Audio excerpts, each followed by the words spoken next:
ओम सदाशिवसमारंभां शंकराचार्यमध्यमाम् अस्मदाचार्यपर्यन्तां वन्दे गुरुपरम्पराम्। ओ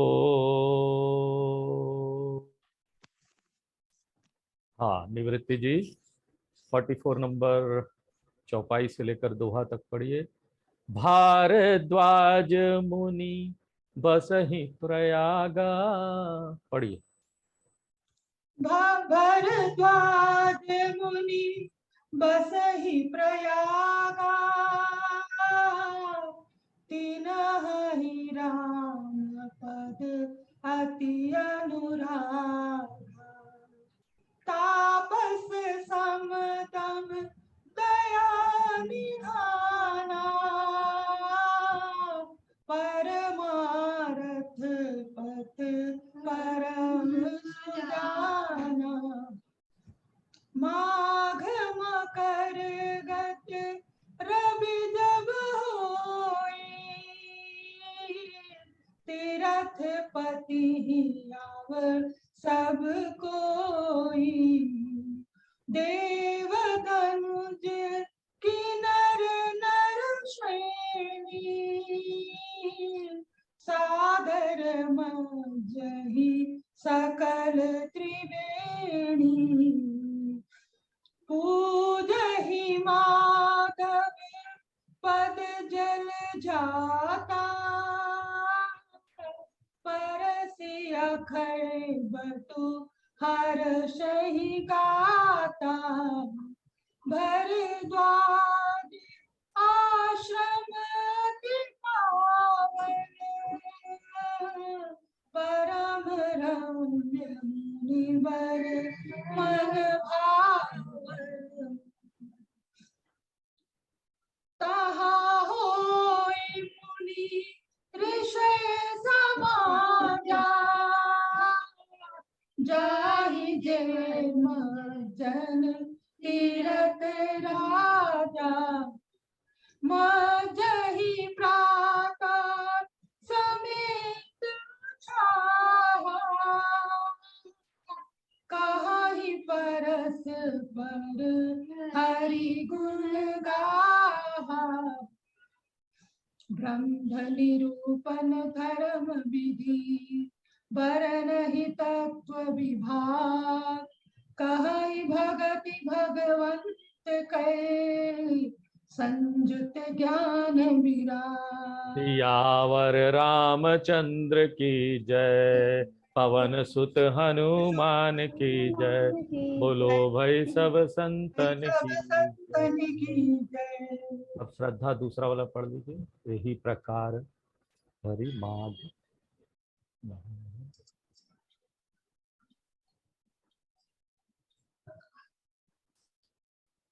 यही प्रकार भरी माघ नहाही, पढ़, कोई चिंता नहीं। एहि प्रकार भरी माघ नहाई, मुनि सब निज निज आश्रम जाहि।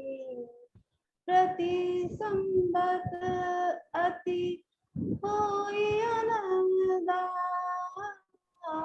मकर मज्जि गवनहि मुनि वृंदा। एक बार भरी मकर नहाए, सब मुनि से आश्रम नह सिधाए। जाग बलिक मुनि परम विवेकी,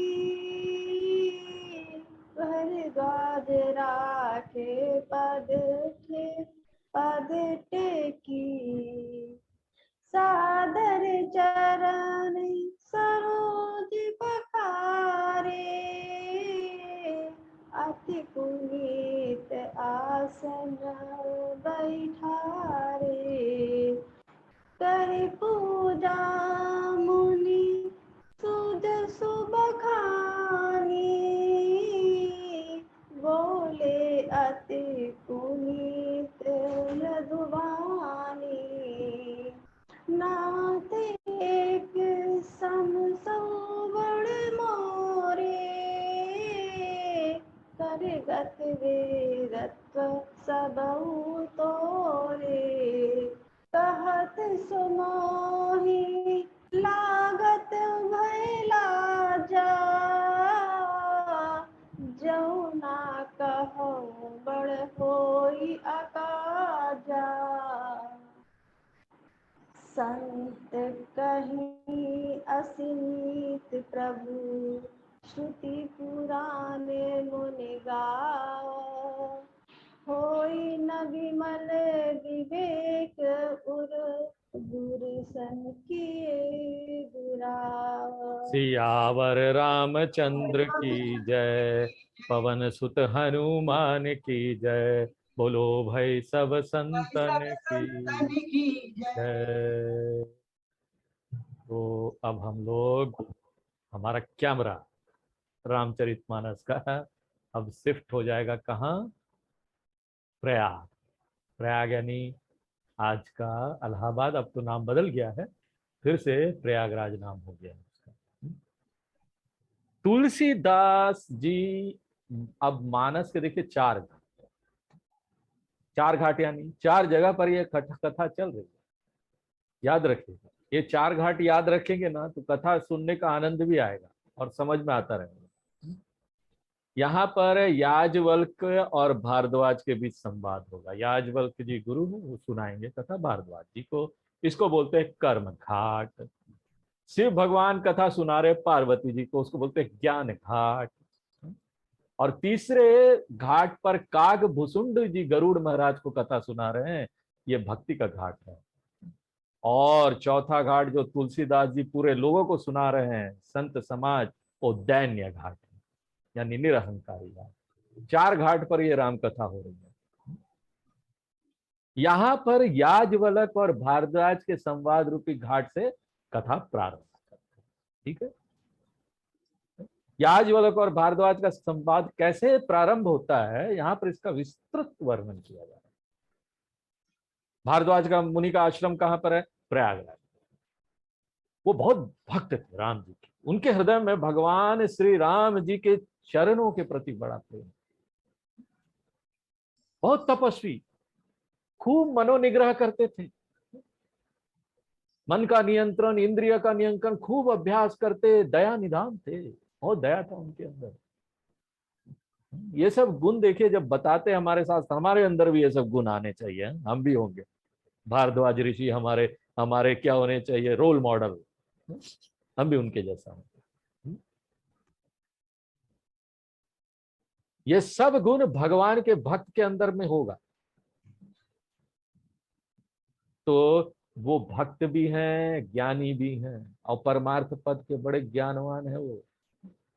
भारद्वाज जी कर्म योग तथा ज्ञान योग में भी निपुण थे। कैसे पता चलता है? आगे बोलते, राम पद अति अनुरागा। राम जी के प्रति भक्ति, भक्ति की अभिव्यक्ति कर्म और ज्ञान योग से ही होता है। आप भक्ति कर रहे हैं, भगवान के बारे में पता ही नहीं कैसे चलेगा काम? भक्ति कर रहे हैं और बाहर जाकर अधर्म का काम कर रहे हैं, किसी के साथ भ्रष्टाचार, किसी को कुछ कर रहे हैं, तो ये क्या भक्ति होगी? बिना कर्म और ज्ञान योग के कोई भक्त हो ही नहीं सकता। एक व्यक्ति को ऐसा ही होना चाहिए, जो व्यक्ति शरीर मन इंद्रियों के तप के द्वारा अपने शक्तियों का संचय करता है, इधर उधर बिखरने नहीं देता, तप करता है। और ये सारी जो शक्ति बचती है, देखिए आप इंद्रिय निग्रह करेंगे, मन का निग्रह करेंगे, बाहर से अपना अपना जहां जरूरी है वहां सिर्फ समय देंगे, और बाकी जो आपका ऊर्जा बचा, एनर्जी बचा, वो सब आप महान उद्देश्य के लिए लगाइए, परमात्मा की प्राप्ति में। यह महान उद्देश्य है जीवन का। महान उद्देश्य क्या है? परमात्मा की प्राप्ति करना। और ऐसे ही व्यक्ति को क्या बोलेंगे? मुनि, ज्ञानी। और प्रयाग में भारद्वाज जी जहां वास करते हैं, प्रयागराज को वो तीर्थराज कहते हैं। और यहाँ पर तीर्थराज में माघ के महीने में, जनवरी फरवरी में अभी गया, माघ का मेला लगता है वहां पर। जब सूर्य मकर राशि पर होता है, उस समय वहां पर मेला लगता माघ का। यह तीर्थराज इसलिए है ना कि भगवान नारायण के चरण वहां वास करते हैं। देव दनुज किन्नर नर श्रेणी, देवता दनुज किन्नर और मनुष्य, ये जीवों की विभिन्न श्रेणियां हैं। इस अवसर पर सब वहां आ जाते हैं। गंधर्व और किन्नर किसको बोलते हैं मालूम? जो संगीत नृत्य आदि कलाओं में प्रवीण होते हैं। पृथ्वी पर मनुष्य भी अनेक स्तरों के होते हैं, कुछ निम्न कोटि के होते हैं, बहुत स्वार्थी होते हैं, दूसरों को हानि पहुंचाने में उनको मजा आता है, बड़ा सुख होता है। अच्छा हुआ उसका जैसा हो गया ना, अच्छा हुआ, मुझे परेशान कर रहा था, अब खुद परेशान। अगर मुझे परेशान किया तो मैं उसको भी देखना चाहता हूं कि परेशान हो जाए। भगवान को जाके प्रार्थना करेंगे, भगवान हमारा हम बड़े परेशान हो रहे थे, इसको भी जरा परेशान कर दो। ये दनुज कोटि। कुछ धर्माचरण में रहते हैं, धर्म का पालन करते हैं, दूसरों को बिना हानि पहुंचाए अपने भौतिक सुखों में लिप्त रहते हैं, खूब भौतिक सुख मजा लेते हैं, लेकिन दूसरों को हानि नहीं पहुंचाते। ऐसा व्यक्ति मनुष्य कहलाता है। आप समझ जाइए, दूसरा तरह का व्यक्ति जो दूसरों को हानि पहुंचाता हो, मनुष्य भी नहीं है बेचारा। और ये मनुष्य साधना के द्वारा उच्च कोटि का बन सकता है। जैसे कोई संगीत कला, चित्रकला, उसमें प्रवीण हो जाए। देखिए, दूसरे और काम से ना, ये संगीत कला, चित्रकला, ये सब है ना, ये सब में एक व्यक्ति ना डूब जाता है, उनको बहुत आनंद आता है। आप देखिए, शास्त्रीय संगीत में ऐसे लोग आते हैं, वो पूरे सन्यासी की तरह रहते हैं, खूब अभ्यास करते, सुबह शाम तक। ज्यादा पैसा उनको नहीं मिलता है, पैसे के पीछे वो नहीं भागते, उनको मजा आता है, उनको आनंद आता है अपना वाद्य बजाने में, म्यूजिक में। म्यूजिक की साधना करते, संगीत की साधना। तो ये सारी चीजों में ना, ये पैसा, इधर प्रॉपर्टी, संबंधों से ज्यादा आनंद है उसमें, वो सूक्ष्म आनंद है। तो ऐसा व्यक्ति जब कोई इस तरह की साधना में लगता है ना, तो गंधर्व या किन्नर की कोटि में आ जाता है। अब ऐसे कलाकार लोग जो साधना करके सन्यासी की तरह रहे और खूब वाद्य बजाते थे, बड़े बड़े यहाँ घराने, पंडित, संगीत घराना, ये पंडित वो पंडित, ये सारे लोग हैं, ये कलाकार लोग हैं। तो ये लोग सब जब शरीर छोड़ेंगे ना, ये लोग गंधर्व लोक में जाएंगे, इनको बोलते गंधर्व। और जो मनुष्य जीवन में धन संपन्नता से खूब विभूषित रहे, धर्माचरण भी करते रहे, अपना धन संपत्ति लोगों में बांटते रहे, खूब धर्माचरण, मेरे भी मिले, मैं दूसरों को भी देता रहे, खूब दान पुण्य, तो ऐसे लोग देवता, मरने के बाद देवता बन जाए। दूसरों का उपकार भी करते रहे, स्वयं भी सुख भोगते रहे। तो शरीर छोड़ के ऐसे लोग देवता लोक में जाते हैं, देवलोक। सादर मज्जहि सकल त्रिवेणी। तो सभी प्रकार के व्यक्ति अपनी अपनी कामनाएं लेकर आते हैं और उन कामनाओं की पूर्ति के लिए त्रिवेणी में स्नान करते हैं। आजकल भी देखिए, हरिद्वार, प्रयाग आदि में माघ मेला लगता है, तो वहां अच्छे लोग भी आते हैं और साथ साथ ऐसे लोग भी त्रिवेणी में स्नान करने आते हैं, चोर ठग लोग होते हैं ना, षड्यंत्रकारी लोग, वो भी आते हैं, वो भी वहां आते हैं, वरदान मांगते हैं। भगवान इस बार अच्छा डकैती होना चाहिए, भगवान इस बार अच्छा घूस मिलना चाहिए मेरे को, और मैं पकड़ा भी ना जाऊं। भगवान ऐसा कृपा कर देना, इस बार 2-3 ऐसे क्लाइंट मिल जाएं जिनसे खूब पैसा ऐंठ सके, और उनकी कामनाएं पूरी भी हो जाती है और उनको विश्वास हो जाता है। धीरे धीरे देखो, ऐसे लोगों के लिए भी दरवाजा खुला हुआ है। अब भगवान ऐसे लोगों को नहीं बोलते जाओ भगवान तुम ऐसे कर रहे हो, मेरा पूजा मत करो। अरे आओ तो, हाँ? मेरा पूजा करते करते मेरे जैसा बन जाओगे, छोड़ दोगे वो सब। इस प्रकार माघ पर्व का वर्णन तुलसीदास जी ने यहाँ किया है, और यही वर्णन आगे भी चल रहा है। पूज ही माधव पद जल जाता। त्रिवेणी में स्नान करने के बाद प्रयागराज में लोग वेणी माधव मंदिर में भगवान वेणी माधव के चरणों को पूजने जाते हैं, श्रद्धा भक्ति से पूजते हैं। वेणी माधव मंदिर है वहां, तो सब लोग जाते हैं। पुराणों में आती है, पद्म पुराण में इसकी कथा आती है। पद्म पुराण में लिखा है कि जो लोग त्रिवेणी संगम में पवित्र डुबकी लगाते हैं और उसके बाद जाकर वेणी माधव मंदिर में पूजा में भाग लेते हैं, तो वो लोग जीवन मृत्यु के चक्र से मुक्त होते हैं। उसके बाद जो भी तीर्थयात्री वहां जाता है ना, वहां पूजा करने के बाद अक्षय वट के पास जाता है, उनको स्पर्श करता है। वहां पर बड़ा वट वृक्ष है, अक्षय वट बोलते हैं, उससे पाप दूर हो जाते हैं। ऐसा कहा जाता है कि जो अक्षय वट वहां पर है ना, वो प्रलय काल में भी नष्ट नहीं रहता, सदा बना रहता है, हमेशा वहां पर। पुराणों में वर्णन आता है कि प्रलय में समस्त पृथ्वी जल में डूब जाती, उस समय भी वो जो प्रयागराज में वट वृक्ष है ना, वो बच जाता है। और इस वट वृक्ष के पत्ते पर ईश्वर बाल रूप में, छोटे रूप में विद्यमान होकर सृष्टि के अनादि रहस्य को देखते रहते।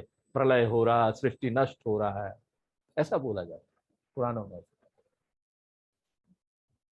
अनेक ऋषि मुनि माघ के महीने में प्रयागराज आते हैं और भारद्वाज मुनि के आश्रम में ठहरते हैं। उनका आश्रम बहुत सुंदर और पवित्र है। श्रेष्ठ मुनि जो लोग वहां आते हैं, उनको बड़ा अच्छा लगता है उनका आश्रम, सब लोग वहां आना चाहते हैं। तो भरद्वाज जी के आश्रम में ऋषि मुनियों का समाज आ जाता है। तीर्थराज में वो लोग स्नान करते हैं, उनके लिए आश्रम अति अनुकूल है। और भारद्वाज जी उनको बड़े अच्छे से रखते भी, उनको सबका आश्रय देते, सबको खाने पीने की व्यवस्था करते हैं। एक बार हम लोग भी गए थे उधर भारद्वाज माघ मेला में। तो वहां पर पूरे वो जो गंगा जी पर ही जो बालू बालू वाला एरिया है, उसमें सारा कैंप लगता है और उसमें महीने महीने लोग रहते हैं, बड़ी तपस्या करते हैं। वहां सब अरेंजमेंट होता है। तो मज्जही प्रात समेत ऊंचा, प्रातः काल वो लोग सवेरे उठ के बड़ा ही उत्साह से त्रिवेणी में स्नान करते। रोज रोज गंगा जी में रोज पुण्य लो भाई, रोज स्नान करो, 1 महीने तक वहां रहते। और स्नान करने के बाद क्या होता है, आश्रम में आ जाते हो वापस। और आश्रम में भगवान की चर्चा होती है, वहां कहीं कीर्तन हो रहा है, कहीं कथाएं हो रहा है, हर आश्रम में वहां कुछ ना कुछ चल रहा है। खूब आनंद लो आध्यात्मिक जीवन का, खूब आध्यात्मिक वातावरण रहता है। तो उससे क्या बातें होती आगे के दोहे में बता रहे, ब्रह्म निरूपण धर्म विधि वर्ण ही तत्व विभाग। तो कोई वेदांत का प्रवचन कर रहा है तो हम लोग जब जाके रह रहे थे तो स्वामी दिव्यानंद जी वहां प्रवचन कर रहे थे, तो हम लोग स्वामी दिव्यानंद जी का प्रवचन देख, कैलाश आश्रम है उनका, ऋषिकेश में कैलाश आश्रम। तो ऋषिकेश में कैलाश आश्रम के वो मुख्य स्वामी हैं। बहुत वेदांत के का जो बहुत अच्छा जो ज्ञान देने वाले लोगों में से जो नाम बहुत पुराना, वो कैलाश आश्रम माना जाता है ऋषिकेश। तो उनका वेदांत का प्रवचन हम लोग वही सब सुन रहे थे। तो कुछ और लोग थे, वो कीर्तन कर रहे थे। कुछ और लोग थे, वो लोग प्रवचन रामचरितमानस, कहीं भागवत हो रहा है, कहीं कहीं धर्म की बातें बताई जा रही है, कहीं नियम की बातें बताई जा रही है, कहीं कोई क्या कर रहा है, 24 तत्व की बात कर रहा है, सांख्य दर्शन की बात कर रहा है। तो अलग अलग 6 दर्शन है यहाँ पर। मुख्य बात यह है कि भगवान की भक्ति का वर्णन होता है, सब जगह भगवान की भक्ति चल रही है, सब लोग भगवान के बारे में ही जानना चाह रहे हैं ना। और भक्ति के साथ ज्ञान वैराग्य वर्णन न हो, ऐसा हो सकता है? तुलसीदास जी के अनुसार ज्ञान वैराग्य से रही तो भक्ति भक्ति ही नहीं है। जो विषयों में आसक्त है वो भगवान का भक्त कैसे हो सकता है? उसके पास समय कहाँ है वो निरा ज्ञानी है। वह पाखंड भले ही करे, पाखंड ऊपर ऊपर से दिखाएगा, लेकिन भक्ति उसके हृदय में नहीं आएगी। भक्ति तो हृदय की एक भावना विशेष है, जहां पर हृदय में बाह्य जगत और विषयों के प्रति कोई राग नहीं, तो मुझे सब नहीं चाहिए, मुझे तो बस भगवान चाहिए। भक्ति परमात्मा के प्रति प्रेम हो जाता है। हृदय की इस दशा विशेष का नाम भक्ति है। और माघ मेले में यही भक्ति वहां दिखाई देती है। भरद्वाज ऋषि के आश्रम में, भरद्वाज जी के आश्रम में भक्त लोग वहां बैठे हुए हैं। देखिए आगे बताते हैं कि ये भक्ति कैसे प्राप्त होती है, भक्ति का क्या आनंद है, भक्त का जीवन कैसे आनंद में दिव्य बन जाता है, हाँ? ये सब आगे 45 नंबर दोहे में वर्णन करते हैं। तुलसीदास जी कहते हैं कि जब मुनि लोग एकत्रित होते हैं और भारद्वाज ऋषि के आश्रम में वहां ठहरते हैं, नित्य भगवान की सेवा, भगवान की भक्ति वहां कर रहे हैं, तो वहां पर रोज रोज स्नान भी होता है, और जब महीना पूरा हो जाता है तो वो सब लोग अपने अपने गृहस्थ आश्रम में चले जाते हैं। चलो भाई गृहस्थ आश्रम में वापस फिर वही काम धाम शुरू, ताम झाम शुरू। एक महीना रह लिए वहां, वापस आ गए फिर वही काम, सुबह शाम दौड़ भाग। देखिए प्राचीन काल में अपने धर्म की रक्षा के लिए ये सब नियम बनाए। साल भर तो आप लोग बहुत काम करते हो, बहुत सारी चीजें करते हो, भगवान का ध्यान ही नहीं है, न तप है न कुछ है, हा? सब विषयों का भोग कर। कम से कम महीने 11 महीने अपने घर पर रहो और 1 महीना प्रयाग में माघ मेले में जाकर वहां रहो, भगवान की कथा सुनो, कर्म कांड सुनो, वेदांत की बातें सुनो, जो तुमको ठीक लगे वहां पर चले जाओ, वहां तो सब जगह हो रहा है। अपना जीवन को शुद्ध निर्मल बनाओ, 1 महीना तप किए, फिर घर वापस आ जाओ और उसी भक्ति भाव को धारण किए रहो, और 11 महीने अपना उसी से निकालो 11 महीने आपको शक्ति उसी से मिलेगी। इस प्रकार क्या होगा, पूरा 11 महीने जो भौतिक जीवन जिएंगे ना, उसमें आध्यात्मिक जीवन का अंकुश लगा रहेगा। सावधान करते रहेंगे आपको, गलत नहीं करना, धर्म पे रहो, वेदांत का सुनते रहो ज्ञान। समझदार लोग ऐसे ही करते हैं, जो ऐसा नहीं करता वो क्या है अब समझ लीजिए। तुलसीदास जी उसको क्या बोल रहे हैं, समझदार नहीं। प्रति संबद अति हो आनंदा, हर साल का यही नियम, हर साल इसी प्रकार 1 महीने आनंद लेते हैं। माघ का महीना मकर राशि, जो माघ का महीना रहता है, मुनि गण त्रिवेणी में स्नान करते, मुनिगण अपने अपने स्थान पे चले जाते, एक बार भरी मकर नहाए। बहुत प्राचीन बात है कि एक साल ऐसा हुआ कि सब लोग इसी प्रकार प्रयागराज आए और माघ के महीने में पूरा महीना वहां रहे, त्रिवेणी में स्नान किया, कथा पूजन भजन सब कार्य चलता रहा। बहुत से मुनि लोग आए थे, वे सब अपने अपने आश्रम में वापस जाने लगे। याज्वलक जी उसमें से एक थे। याज्वलक जी जो महान ज्ञानी मुनि हैं, वो भी आए थे, माघ में महीने में एक महीना वहां रहे, और माघ का महीना पूरा होने पर वो जाने लगे। तो क्या हो गया, अभी क्या हो गया, टर्निंग पॉइंट आए।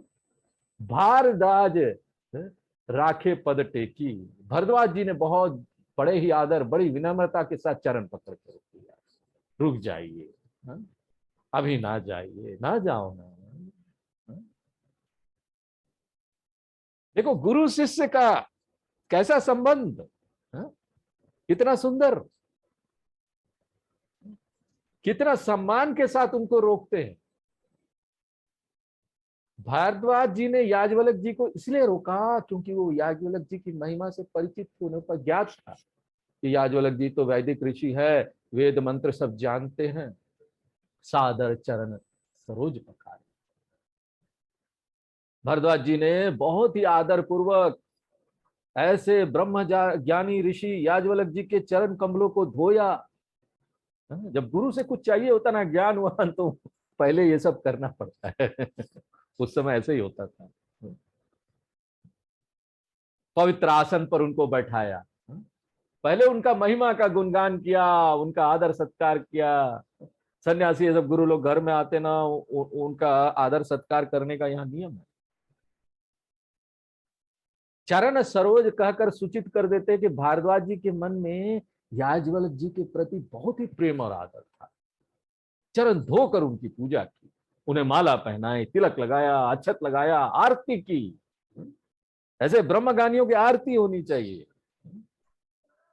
फिर भारद्वाज जी ने अत्यंत मृदुता से, बड़ी सच्चाई, बड़ी दृढ़ता के साथ याज्वलक जी से अपनी बात कही।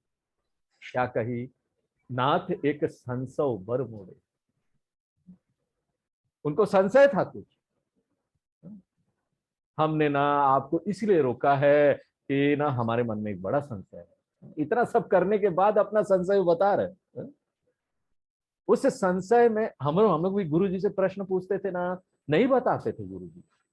उनको ईमेल करेंगे, आजकल तो ईमेल व्हाट्सएप होता है, हम कई बार ईमेल कर देते थे, व्हाट्सएप कर देते थे गुरु जी को, प्रश्न कोई जवाब नहीं आता। उसके बाद हमको समझ में आया भैया डायरेक्ट क्वेश्चन नहीं पूछना चाहिए गुरु से। हमने फिर गुरु जी को ईमेल किया, गुरु जी क्या मैं आपसे एक प्रश्न पूछ सकता हूं, उसके लिए मुझे परमिशन दीजिए। उसके बाद तुरंत उसका ईमेल आया, हाँ तुम पूछ सकते हो, अब तुम पूछ सकते हो। तुरंत व्हाट्सएप आया, अब तुम पूछ सकते हो। तब जाकर हमने पूछा कि ये प्रश्न।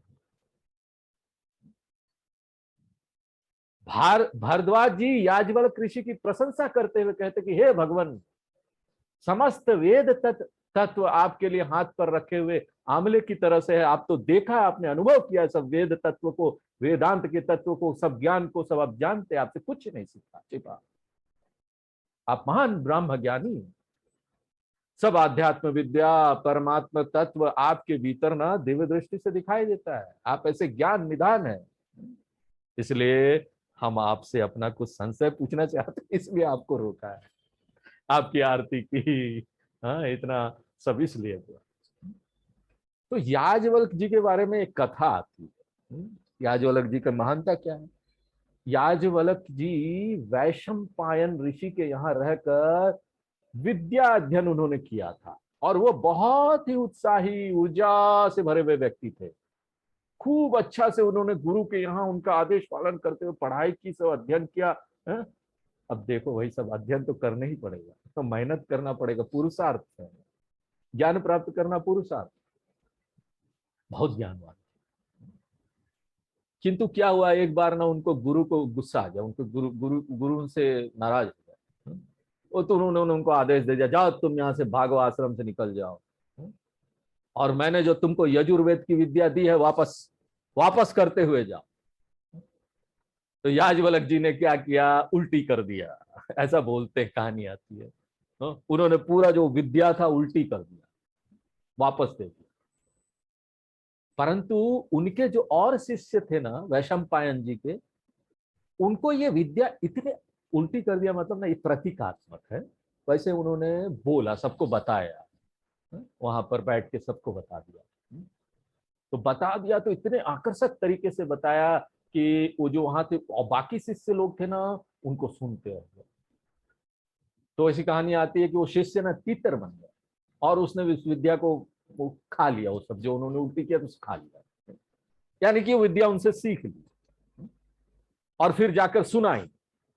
तो वो क्या बन गया, तैत्तिरीय उपनिषद बन गया। ये तैत्तिरीय उपनिषद में कहानी आती है कि तैत्तिरीय उपनिषद कैसे बना। वो तीतर बनकर उन्होंने उसको खा लिया, तो उसका नाम तैत्तिरीय उपनिषद पड़ गया। और यही जो तैत्तिरीय उपनिषद में बताया गया, वही वैशंपायन जी के शिष्यों ने जो ज्ञान दिया वही बताया। फिर बाद में जाकर याज्ञवल्क्य जी ने कठिन तपस्या से सूर्य भगवान को प्रसन्न कर लिया, और उनसे ना यजुर्वेद के कुछ अत्यंत रहस्यमय तथा अनोखे मंत्र को जानने का वरदान मांगा। और सूर्य भगवान ने कहा, देखो भाई, अब हम हर समय अपने रथ से इधर उधर दौड़ा करते हैं, उनके रथ में घोड़े लगे हुए इतने, तो तुम क्या करो, हमारी और मुंह किए हुए हमारे रथ के आगे उल्टे पीछे की ओर चलना हो, तब जाकर तुम्हें ये विद्या मिलेगी, तभी तो हम सिखा पाएंगे ना, हम तो घूमते रहते, सामने ऐसे खड़े हो जाओ। याज्ञवल्क्य जी ने क्या किया, सूर्य भगवान के रथ के घोड़े के बाल पकड़ ली, और इसी प्रकार चले, और उन्होंने सूर्य भगवान से ज्ञान प्राप्त किया। और यही ज्ञान जो है ना, वो यजुर्वेद की वाजन से ही शाखा कहलाई। वाज का अर्थ होता है घोड़ा, और इसी शाखा में एक महत्वपूर्ण उपनिषद आता है, बृहदारण्यक उपनिषद। हाँ, अब आ जाते हैं कहानी पर। ये तो याज्ञवल्क्य जी के बारे में था, थोड़ा बता दिए। अब आ जाते हैं कि अभी भारद्वाज जी क्या कर रहे हैं। भारद्वाज जी अपना संशय प्रकट करते हैं, लेकिन आपके सामने वो बोलते, आपके सामने अपना संशय प्रकट करते हुए हमारे सामने दो बातें आती है। क्या? एक तो देखिए भय लगता है और लज्जा भी आती है। भय इस बात का कि देखो भारद्वाज जी भी मुनि थे, मुनि की कोटि में आते थे, तो कहीं ना कहीं देखिए ये लग रहा था कि याज्ञवल्क्य जी ऐसा ना समझे ना कि भरद्वाज जी याज्ञवल्क्य जी की परीक्षा ले रहे, गुरु की परीक्षा ले रहे, और याज्ञवल्क्य जी क्रोधित ना हो। और लज्जा इस बात की थी कि भरद्वाज जी भी ऋषि थे, मुनि थे, वृद्धावस्था हो गया था, फिर भी उनको संशय, अब ज्ञान साफ साफ हो जाना चाहिए था, नहीं हुआ, इसलिए उनको सर मारा था। ये बात ज्ञान हो जाना, हमको हुआ नहीं। डर भी लग रहा था और लज्जा भी हो रही थी। लेकिन देखिए किसी व्यक्ति को प्रश्न करने में भय लज्जा नहीं होना, अगर भय लज्जा है ना तब भी प्रश्न करना चाहिए। इसलिए आगे कहते हैं जाओ न कहू बड़ हो यकाजा। यदि हम अपना संशय नहीं कहते हैं तो आध्यात्म मार्ग में आगे हमारी प्रगति नहीं होगी, ज्ञान का प्रकाश हृदय में नहीं आता। इसलिए सिद्धांत बता देते कि हे प्रभु, श्रुति पुराण और संतों का भी मत है कि होई न विमल विवेक उर गुर सन किए दुराव। गुरु से दूरी करोगे ना तो कोई ज्ञान नहीं होगा। गुरु से अपनी बात छुपाओगे, अपना मन में संशय हो रहा, बोल नहीं पा रहे हो, संशय को निवृत्त नहीं करोगे तो हृदय में जैसा निर्मल ज्ञान होना चाहिए वो नहीं होगा। वो संशय पड़ा रहेगा, आच्छादित रहेगा संशय। गीता में भगवान एक जगह बोलते संशय आत्मा प्रणश्यति, जो संशयी व्यक्ति है ना उसका विनाश ही हो। वे लोग अधर्म के मार्ग पर चलते हैं, विषय भोगों में अत्यधिक लिप्त होते हैं और उसी में फंसे रहते हैं। संशय है, संशय जब निवृत्त होता है ना तभी विषयों से प्रीति हटती है, परमात्मा में प्रेम ज्ञान प्राप्त होता है। इसलिए संशय नहीं रहने देना चाहिए। पूछो, खूब प्रश्न पूछो, प्रश्न पूछना चाहिए। अपना विचार करो, पहले अपना भी विचार करो। फट से पूछ दिया, अरे खुद विचार करो, कई प्रश्न का जवाब तो खुद ही मिल जाता है। अगर फिर भी नहीं मिला तो गुरु सामने है, उससे पूछो, इतनी बार पूछो। चलो अब आगे निवृत्ति जी आगे पढ़िए। अस्विचारी प्रगटो निज मोहि।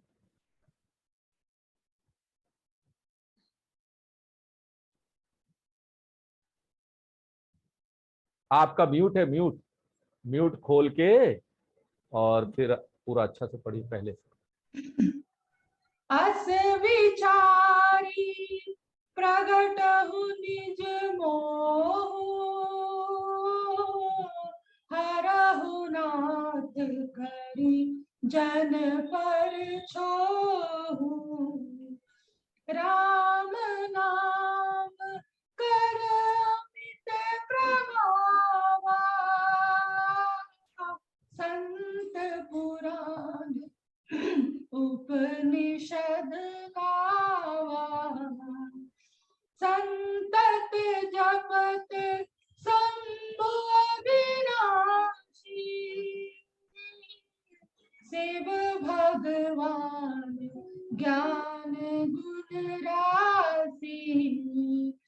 आकर चारी जीव काशी मरत परम पद लाई। सोपी राम महिमा मुनिराया, सोपी राम महिमा मुनिराया। सोपी राम महिमा मुनिराया। शिव उपदेश करत करी दया दाया। राम कवन प्रभु पूछहु तोहि, कहिया बुझाई कृपा निधि मोहि। एक राम अवधेश कुमारा, तीन्ह कर चरित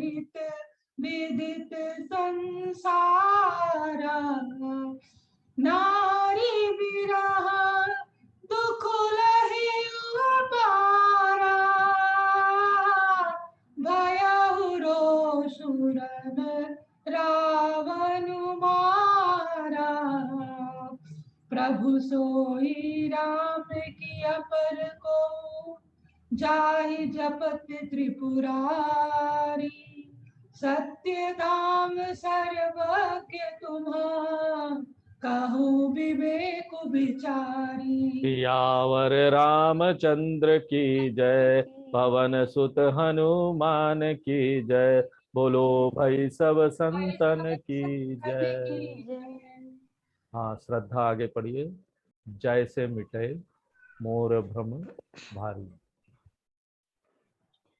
जैसे मिटे मोर भ्रम भारी, कहूँ सो कथा नाथ विस्तारी। जाग बलिक बोले मुस्काई, तुम्हि विदित रघुपति प्रभुताई। राम भगत तुम मन क्रमवानी, चतुराई तुम्हारी मैं जानी। चाहु सुनई राम गुण गुणा, किन्हीं हूँ प्रश्न मन हूँ अति मूढ़ा। तात सुनहु सादर मनु लाई, कहूँ राम कई कथा सुहाई। महामहु महिषेशु विशाला, राम कथा कालिका कराला। राम कथा शशि किरण समाना, संत चकोर करहि जेहि पाना। ऐसे संशय कीन भवानी, महादेव तब कहा बखानी। कहूँ सो मति अनुहारी, अब उमा शंभु संवाद। भयउ समय जेहि हेतु जेहि, सुनो मुनि मिटहि विषाद। सियावर रामचंद्र की जय, पवन सुत हनुमान की जय, बोलो भाई सब संतन की जय। तो इस तरह से भारद्वाज जी याज्ञवल्क्य जी को गुरु मान के शिष्य की तरह प्रश्न करते हैं। अस विचारी प्रगटऊ निज मोह। देखिए, संशय रहित साफ साफ ज्ञान होना आवश्यक है। यह सब विचार करके वे अपने मोह को स्पष्ट कह देते हैं कि भाई देखो, हमको संशय रहित ज्ञान चाहिए, गुरु को बताना। मोह का क्या अर्थ है? परमात्मा का ज्ञान नहीं होना ही मोह है। ये सोचना कि यही दुनिया, यही सब कुछ है, यही हम है, यही से चल रहा है सब कुछ, और कुछ पता ही नहीं। ना परमात्मा के बारे में पता, ना सृष्टि कैसे बनी पता, ना अपने बारे में पता, और सब कुछ इसी संसार को जो इंद्रियों से देख रहे हैं, इसको मान के आप चल रहे हो। विषयों का सत्य ही सत्य, उसको सत्य समझ लेना। इसलिए तो वो संशय होता है, ये क्यों हुआ, वो क्यों हुआ, सृष्टि किसने बनाई, वो सब अच्छे लोगों को क्यों इतना दुखी मिलता है, हमको क्यों इतना दुख मिल रहा है। हमेशा संशय में रहता है व्यक्ति, ये करे कि नहीं करे वो भी संशय में रहता है। हरहु नाथ करी जन पर छोहु। हम आपके शिष्य हैं, कृपा करके हमें ज्ञान प्रदान कीजिए, जिससे हमें सत्य का ज्ञान हो जाए। इस प्रकार आप हमारे मोह को हरण कीजिए, मोह को ले लीजिए गुरु जी। बहुत ही मधुरता के साथ उन्होंने, बहुत ही मृदुता के साथ याज्ञवल्क्य जी से यह कहा। देखिए, जो निरहंकारी निरअभिमान लोग होते हैं ना, वही इस तरह से प्रश्न कर सकते हैं। राम नाम कर अमित प्रभावा। भरद्वाज जी कहते कि भगवान राम की तो महिमा है ही, उसके नाम की भी इतनी महिमा है कि संत लोग भी गाते हैं, पुराणों ने भी गाई, वेद उपनिषदों में भी राम नाम की महिमा गाई गई है। अब वो सब तो छोड़ो भैया, महाकाल, कालों के काल कौन है? भगवान शिव। त्रिदेव, महान शंकर जी भी राम नाम का जप करते हैं। देखो, इससे ये सिद्ध होता है ना कि श्री राम जी कोई महान तत्व है, कोई ऐसे वैसे नहीं है। बड़ा महिमावान है उनका नाम, इतना कल्याणकारी है कि जपने से ही कल्याण हो जाता है। राम राम जपो, बाकी कल्याण हो जाए। छोड़ो, ये 4 प्रकार के जीव के समूह है ना, वो आकर संसार में, इस संसार में 4 प्रकार के जीव है। काशी मरत परम पद लही, काशी में मरते हैं तो उनको भी परम पद प्राप्त हो जाए। मनुष्यों के लिए सिर्फ ये बात नहीं। और 4 प्रकार के जीव क्या है? जरायु, अंडज, स्वेदज, उद्भिज। जरायुज यानी माता पिता के गर्भ से जन्म लेने वाले को जरायुज बोलते हैं। मनुष्य, पशु जो भी गर्भ से जन्म लेते हैं। दूसरा अंडज, अंडों से जो उत्पन्न होते हैं, पक्षी के अंडे होते हैं, अंडों से उत्पन्न। स्वेदज, कुछ मलमूत्र और पसीना आदि से, देखिए गोबर उबर में कीड़े उत्पन्न हो जाते हैं, स्वेदज कहते हैं। उद्भिज, पृथ्वी से उत्पन्न प्राणियों को उद्भिज कहते हैं। आप देखेंगे कि एक मौसम आता है ना, तो कीड़े नीचे से, पृथ्वी से कीड़े निकलते हैं। तो ये सारे, देखिए सारे प्राणी इसी में आ जाएंगे। आप देख लीजिए, हमारे शास्त्र, हमारे आचार्य लोग ना बड़े अच्छे तरीके से खूब विचार करके वो ना ये सारी चीज बताते हैं। पूरे प्राणियों को 4 भाग में विभाजित कर दिया। अब लो, 5वां आपको मिलेगा नहीं, खोजते रहो। तो इनमें से कोई भी जीव काशी में शरीर छोड़ते ना, उन सबको परम पद प्राप्त हो जाता है। सोपि राम महिमा मुनिराया। बात समझो कि इसमें काशी की कोई महिमा नहीं है। काशी में चले गए मुक्ति मिल जाएगी, काशी की महिमा नहीं है।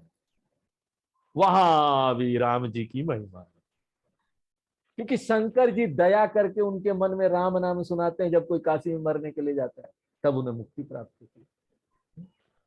परंतु ये राम है कौन जिसका कि नाम इस प्रकार जपा जाता है? कहियु बुझाई कृपा निधि मोही, हे कृपा निधान, हमें समझा कर बताइए कि राम है कौन। इसमें प्रश्न हो सकता है कि इसमें शंका की कौन सी बात है? इसका उत्तर है कि भरद्वाज जी के मन में भगवान राम के कई रूप आए कि राम कौन है। इसमें क्या शंका बताओ, लेकिन फिर भी हो रहा है ना उनको। क्यों हो रहा है? क्योंकि देखिए, भगवान राम के मन में कई रूप आए, उनके मन में भगवान राम के कई रूप आए। कौन कौन से रूप? एक राम तो परब्रह्म ब्रह्मा परमात्मा है, एक राम दशरथ जी के पुत्र है। अभी कौन है? यदि श्री राम को परब्रह्म ब्रह्म परमात्मा मान ले, तो समस्या ये होती है, भाई अवतार कैसे लिया फिर उन्होंने? अब मान लो निर्गुण ब्रह्म जिसका कोई रूप नहीं है, कोई गुण नहीं है, वो भी अवतार ले भी ले, तो फिर जैसे निर्गुण ब्रह्म ज्ञान स्वरूप है, ऐसे ही अवतार लेने पर उनका ज्ञान दिखाई क्यों नहीं देता है? ये सारा संशय उनके मन में था, भरद्वाज जी के मन में। क्यों? क्योंकि राम अवधेश कुमारा, एक श्री राम तो अयोध्या जी के राजा दशरथ के पुत्र है। तीन कर चरित्र विदित संसारा, सारे संसार में उनका चरित्र प्रसिद्ध है। देखिए, यहां पर चरित्र शब्द इस प्रकार बोल दिया मानो कुछ गड़बड़ चरित्र, अच्छा नहीं है ना। राम जी चरित्र क्या है? बात यह है ना कि उनकी स्त्री का हरण हो गया, उसके विरह में दुखी हुए। अब जो स्वयं दुखी हो रहा है, मोह जाल में पड़ा हुआ है, पत्नी के वियोग में दुखी हो रहा है, उसका नाम जप कर कोई मोह जाल से कैसे छूट सकता है? भाई, उनके मन में संशय आया। दूसरी बात और है, भयु रोसु रण रावण मारा, उन्हें क्रोध भी आया। जब उन्हें रोते रोते पता चला कि उनकी पत्नी को रावण ले गया और अशोक वाटिका में ले जाकर रखा है, तो उनको बड़ा क्रोध आया और चले युद्ध कर रावण को भी मार डाला। तो उन्होंने हिंसा भी की, अर्थात उनमें काम क्रोध हिंसा आदि विकार है। अब भरद्वाज जी पूछते हैं कि प्रभु सोई राम की अपर को जाही जपत त्रिपारी। भगवान शंकर जिसका नाम जपते हैं, क्या यही दशरथ पुत्र श्री राम है जिनका इस प्रकार का चरित्र सारे संसार में विदित है? प्रश्न पूछते हैं। हे भगवान, आप सत्य स्वरूप परमात्मा के स्वरूप को जानने वाले, सदा आप सत्य में ही वास करते हैं। आप कृपया विवेक विचार करके ये बताइए कि ये क्या बात है, बात इसमें रहस्य क्या है? महाराज दशरथ के पुत्र होकर उन्होंने जो लीलाएं की, उससे उससे तो ये परब्रह्म परमात्मा के अवतार लगते ही नहीं है। अब उनका नाम संशय हो रहा, भगवान भी जप रहे, त्रिपुरारी शंकर भगवान भी उनका नाम जप रहे। देखो, त्रिपुरारी कहकर यहां भगवान शंकर की महिमा सुना। त्रिपुरारी यानी तीरों पूरों के विनाशक है। अब तीन पुर क्या है? आप तीन पुर मत एक कोई खोजने लग जाओ, कोई जगह है, कोई जगह वगह नहीं है। अपने ही शरीर में तीन पुर है। क्या तीन पुर है अपने शरीर में? स्थूल सूक्ष्म कारण। ये तीन शरीर है हमारा, एक शरीर नहीं है। स्थूल सूक्ष्म कारण। स्थूल शरीर जागृत अवस्था वाले पुर में हम रहते हैं। सूक्ष्म शरीर स्वप्न अवस्था वाले पुर में रहते हैं। और कारण शरीर सुषुप्ति अवस्था वाले पुर में। तो जागृत स्वप्न सुषुप्ति ये नगर है। इन तीनों पुर नगर का विनाश करके जीव को मुक्त करने वाले शंकर जी भी जिन भगवान राम का नाम जपते, भाई कौन से भगवान राम है बता दीजिए गुरु जी, हम आपसे प्रश्न पूछ रहे हैं। हमको पता है वो परब्रह्म परमात्मा ही होंगे, लेकिन संशय हो रहा, क्या करें? आप कृपया हमें इसका ज्ञान करें। भारद्वाज जी याज्ञवल्क्य जी से कहते हैं कि हे प्रभु, जिस प्रकार से हमारा बड़ा भारी मोह और भ्रम मिट जाए, इस बात को विस्तार से समझा के बताइए, जिससे से हमको यह स्पष्ट ज्ञान हो जाए कि वह कौन परमात्मा है जिनका शंकर जी भजन करते हैं। देखिए, इससे पहले तुलसीदास जी ने खूब भगवान राम की महिमा का गुणगान हमारे साथ हमको बताते आए हैं। अब याज्ञवल्क्य जी जो उत्तर देंगे ना, उससे समाधान हो जाएगा कि आखिर ये भगवान राम है कौन जिनकी इतनी महिमा गाई जा रही है। कई बार देखो समाज में क्या होता है ना, लोग रामायण बिना पढ़े उड़े, कुछ पढ़ते नहीं, कुछ अध्ययन नहीं करते, इधर उधर इससे कोई बात सुन लेते हैं और राम जी के चरित्र के बारे में सुनकर प्रश्न करते, अरे श्री राम जी ने तो ताड़का का वध किया, स्त्री का वध किया, अच्छा नहीं किया, पाप किया। श्री राम जी तो नारी के विरह में बहुत रोए थे, कैसे भगवान है, इत्यादि इत्यादि ऐसे उल्टे सीधे प्रश्न करते हैं। तुलसीदास जी ने इस प्रकार के अनेकों प्रश्न का पहले ही श्री रामचरितमानस में भरद्वाज जी के मुख से, पार्वती जी के मुख से, गरुड़ जी के मुख से रखे। उनको मालूम है ऐसा होने वाला है, इसलिए इस तरह के प्रश्न वो उनके मुख से उन्होंने कहलवा दिया और इन सब प्रश्नों का उत्तर भी दिया हुआ है। अरे इधर उधर बहस करने से तर्क वितर्क क्यों कर रहे हो भैया? जाओ किसी गुरु के चरणों में, सुनो तो अच्छी तरीके से, इसको अध्ययन तो करो। निरर्थक प्रश्न कुतर्क तर्क करते रहोगे, कुछ नहीं होने वाला। कुछ परिश्रम करो, मेहनत करो, ध्यान पूर्वक श्री रामचरितमानस आदि शास्त्र पढ़ो, तो इन सब प्रश्नों का समाधान मिल जाएगा। फिर भी कुछ प्रश्न रह जाए ना, तो सदगुरु के पास जाओ, श्रद्धा पूर्वक जाओ, प्रश्न करो। इस प्रसंग में यहां पर हमको यही शिक्षा मिलती है, अगर संशय है जाओ सदगुरु से प्रश्न करो।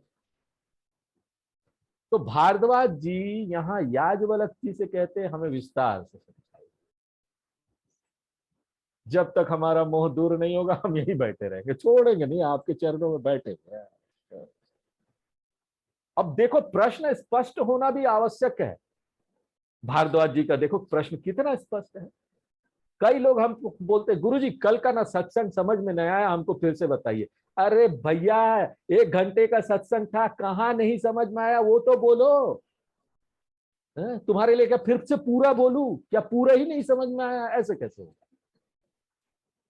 स्पष्ट प्रश्न करना चाहिए। गुरु से कभी भी प्रश्न करे ना, एकदम स्पष्ट स्पेसिफिक हो। गुरु जी कल आपने 15 मिनट के समय आपने ये बोला था कि राम जी ऐसे ऐसे हैं, उससे ये हमको नहीं समझ में, आप ये बताइए कि ये कैसे। ये नहीं कि कल का सत्संग हमको समझ में नहीं आया, आप फिर से बताइए। अरे भैया क्या नहीं समझ में आया, स्पेसिफिक तो बताओ ना। प्रश्न ऐसा होना चाहिए। याज्ञवल्क्य जी देखो, भारद्वाज जी कितना सुंदर स्पेसिफिक प्रश्न कर। याज्ञवल्क्य जी भारद्वाज जी का प्रश्न सुनकर मुस्कुराए, क्योंकि वे भारद्वाज जी का रहस्य समझ गए थे और बोले कि तुम ही विदित रघुपति प्रभुताई। अरे भैया तुम तो भगवान की प्रभुता सब जानते हो। भारद्वाज जी भी मुनि थे, भगवान राम कैसे हैं क्या है तुम्हें सब पता है। राम भगत तुम मन क्रम बानी। आप केवल भगवान को जानते ही नहीं हो, भगवान राम के तो आप परम भक्त हो। मन वाणी और कर्म तीनों प्रकार से तुम उनके भक्त हो। मन से परमात्मा के आश्रित सारे कर्म परमात्मा को, सब कर्म परमात्मा का कर्म समझ के करो ना। ईश्वर का कर्म हम कर रहे हैं, जो भी कर्म हो देखो कितना सुंदर तरीके से होगा। आप उसको छोड़ेंगे भी नहीं। गुरु जी आज नहीं हुआ, कल भी नहीं हुआ, गुरु जी रोज रोज बोल रहे लेकिन वो काम होता ही नहीं, जो आदेश दे रहे वो होता ही नहीं। सभी कर्म को ईश्वर को समर्पित करके जब अगर करोगे तो वो पूजा है। एक दिन पूजा छूट जाता है तो आपको कैसा लगेगा। आज मेरा पूजा छूट गया, उसके लिए आप अपने आप को दंड देते हैं कि नहीं। कई लोग ऐसा करते हैं, आज मेरा जब छूट गया, आज एक छूटा कल दो करेंगे, 1 घंटा छूट गया कल 2 घंटा करेंगे। आज कैसे मेरा पूजा छूट गया, आज शाम का खाना हम नहीं खाएंगे। ये हम अपने आप को दंड दे रहे हैं क्योंकि हमने पूजा छोड़ दिया। हम सारे कर्म परमात्मा को समर्पित करें, वाणी से भी परमात्मा के गुण। ये जीवन में परिवर्तन ये दिखना चाहिए। ये परिवर्तन दिखेगा तभी तो आप मुनि होंगे। तो बोलते तुम जो ये प्रश्न कर रहे हो ना, ये तुम्हारी चतुरता है। हम तुम्हारी चतुरता समझ गए। असल में तुम भगवान श्री राम जी के गूढ़ रहस्य चरित्रों को सुनना चाहते हो। की नहीं हूं प्रश्न मनहु अति मूढ़ा। और प्रश्न ऐसे किया जैसे कुछ जानते ही नहीं, तुमको कुछ पता ही नहीं, ऐसे पूछ रहे हो क्या। देखिए यहाँ पर तुलसीदास जी बता रहे हैं कि अज्ञानी व्यक्ति को तो अपने संदेहों का निवारण करना ही चाहिए, परंतु ज्ञानवान को भी भगवान के चरित्र सदा सुनते रहना चाहिए। ज्ञानवान को भी हमेशा अध्ययन करते रहना चाहिए, पढ़ते रहना चाहिए, करते रहना चाहिए सत्संग। आध्यात्म विद्या ऐसी विद्या है जिसका सारा जीवन श्रवण अथवा कथन करते रहना चाहिए। यही बात उपनिषद में भी कही गई है, श्री रामचरितमानस में भी यही बात दिखाई गई है।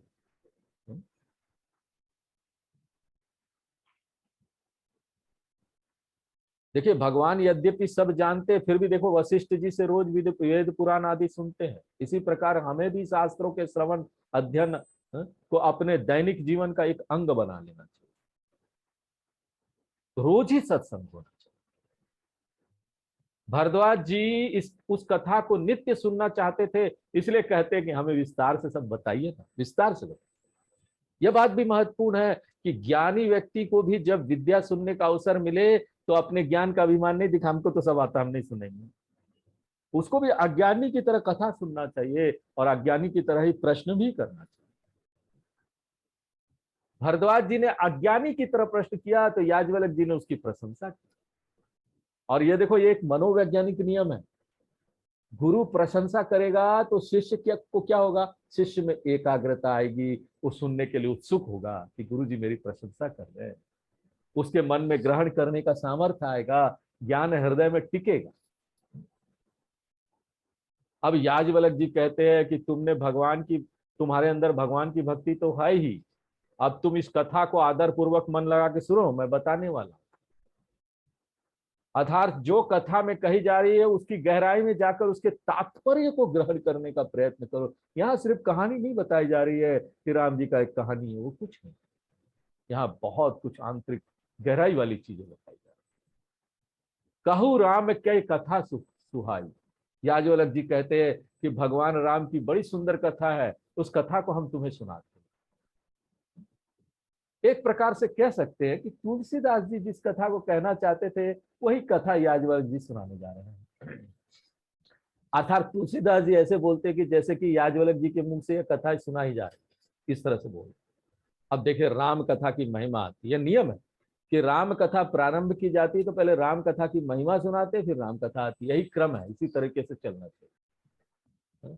इसी प्रकार कथा सुनने से लाभ होता है। महामोहु महिषेषु विशाल, जीव जो महामोह में पड़ा हुआ है, यह मोह विशाल काय महिषासुर की तरह है। और राम कथा इस महिषासुर का वध, महिषासुर का वध करने के लिए काली देवी के समान समर्थ, ये मोह का नाश। अपने स्वरूप का हमको ज्ञान नहीं है, शरीर को सब कुछ समझ के यहाँ जी रहे, शरीर को पकड़ लिया, उसी से आसक्ति है। और यही शरीर से आसक्ति होने के कारण ये दुनिया में बाकी सारी चीजों से आसक्ति शुरू हो जाती है। और यह मोह ना एक व्यक्ति को निरस्त कर देता है, आक्रमण करता है, रूप बदल बदल कर आता रहता है, किसी न किसी प्रकार आपके जीवन में घुसता रहेगा, आपके मन में परेशान करता रहेगा आपके मन को। इस मोह को दूर करने के लिए भगवान की कथा, वेदांत की कथा, अब गीता चल रहा ना, वो वेदांत की कथा है। हमारा जो गीता चल रहा वेदांत की कथा है और ये भगवान की कथा है। और जब कथा सुनो तो भाव रखकर सुनो कि इस कथा सुनने से हमारा मोह जरूर दूर हो जाएगा। वेदांत का एक ग्रंथ है पंचदशी, उसके शुरू में ही कहते हैं कि मोह तो एक मगरमच्छ है जिसने जीव के पैर को मजबूती से अपने दांतों में पकड़ रखा है और जीव व्याकुल है, छुटकारा नहीं पाता। गुरु की कृपा होती है, गुरु के मुख से वेदांत का ज्ञान सुनते हैं तो उस मोह रूपी मगरमच्छ को नष्ट करके जीव को मोह मुक्त कर देते। अर्थात वेदांत का उद्देश्य जीव को मोह से छुटकारा दिलाना है। वेदांत का ज्ञान हम लोग इसीलिए तो प्राप्त करने का प्रयत्न कर रहे हैं। और श्री रामचरितमानस भक्ति ग्रंथ है, इसका भी प्रयोजन यही है। रामचरितमानस भागवत में भक्ति आपके अंदर खूब आएगी, सब सुनेंगे। राम कथा शशि किरण समान, भक्त लोग इस राम कथा को बड़े प्रेम से सुनते रहते हैं, उनको आघाता नहीं है, इधर उधर नहीं करेंगे, आंखें सो रहे हैं, कुछ कर रहे हैं, राम कथा ऐसे करके सुनेगा। राम जी की बात हो रही है, अच्छी तरीके से सुनना चाहिए। चंद्रमा की शीतल मधुर किरणों के समान है और संत चकोर कर ही दे प्राण। संत भक्त लोग चकोर पक्षी के समान है, जैसे चकोर को चंद्रमा भी प्रिय लगता है ना, चंद्रमा की किरणें चकोर के ऊपर पड़ती तो बहुत प्रश्न हो जाता है, ऐसे ही भक्तों को भगवान की कथा प्रिय लगती है, वो निरंतर रोज रोज इसको सुनते हैं। देखिए भगवान की कथा इतिहास नहीं है कि कोई राम जी आए थे, इतिहास था, वो उन्होंने ये किया वो किया, एक बार सुन लिया बात पूरी हो गई, ऐसा नहीं होगा। ये कथा हमारे भवरोग को दूर करने की दवाई है, ये कोई इतिहास नहीं है, हिस्ट्री नहीं है। भव रोग को दूर करेगी, दवाई का पान करते रहो तभी ये रोग दूर होगा। ये मोह वाला भयानक रोग है ये। ऐसे ही संशय कीन होगा। याज्ञवल्क्य जी कहते हैं कि ऐसे ही प्रश्न पार्वती जी ने शंकर जी से किया और तब शंकर जी महादेव जी ने विस्तार से इसका उत्तर दिया था, वो हम तुमको सुनाते हैं। कहु सो मति अनुसारू अनुहारी अब उमा शंभु संदा।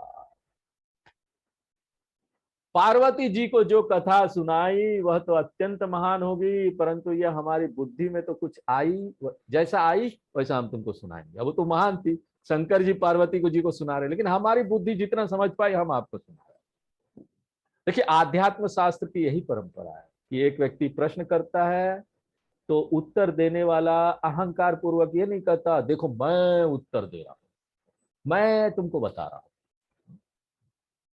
यहाँ कोई मैं हुई नहीं है, ये मेरा भी ज्ञान यहाँ पर कुछ नहीं है, मैं जो भी आपको यहाँ सुना रहा हूं हमारे गुरु जी स्वामी शंकरानंद जी ने दिया, उन्हीं की किताब से सब देख देख के आप लोगों को बता दे।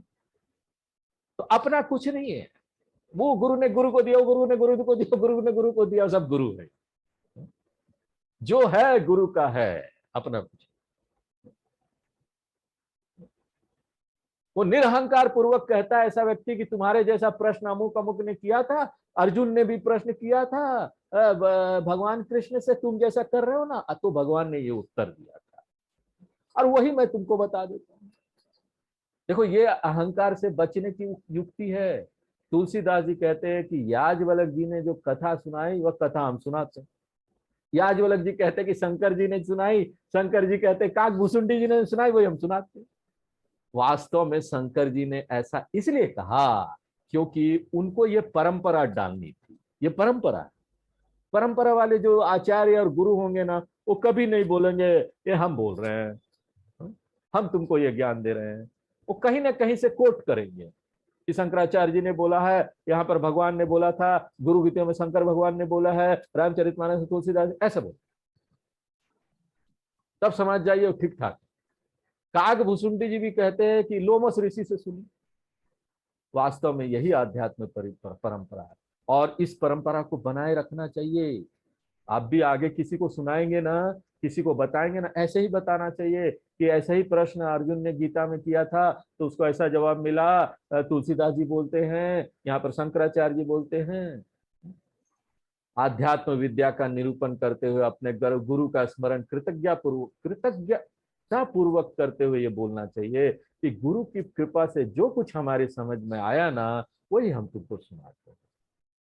याज्ञवल्क्य जी भी यही बात कहते हैं, भाई उस समय जे ही हेतु जे ही सुनु मुनि मीठी ही विसार।